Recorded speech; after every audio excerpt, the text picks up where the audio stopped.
There's this quote that's been living in my mind rent-free for like 2 months now.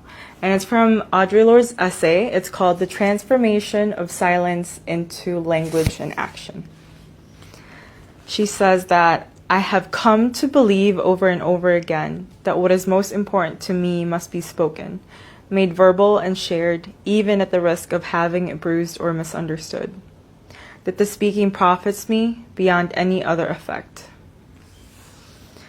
In becoming forcibly and essentially aware of my mortality and of what I wished and wanted for my life, however short it might be, priorities and omissions became strongly etched in a merciless light, and what I most regretted were my silences.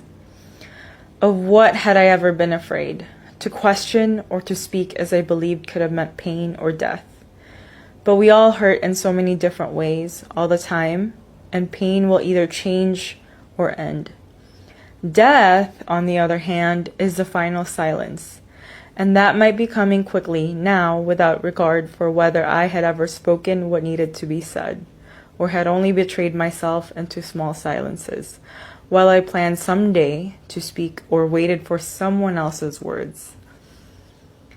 I began to recognize a source of power within myself that comes from the knowledge that while it is most desirable not to be afraid, learning to put fear into a perspective gave me great strength.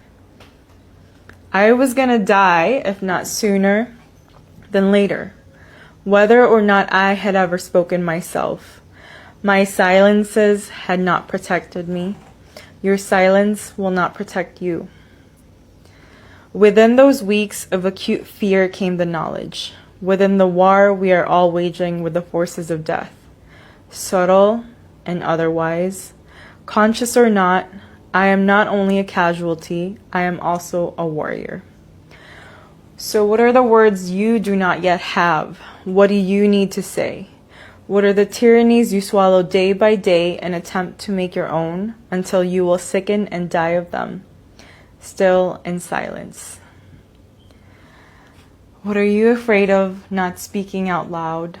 What are things that still drive you into silence, right? Just my reflections is that she's pretty much saying that the time to speak is now because we're all gonna die. And it's a really, really good essay. If you know that you have something to say,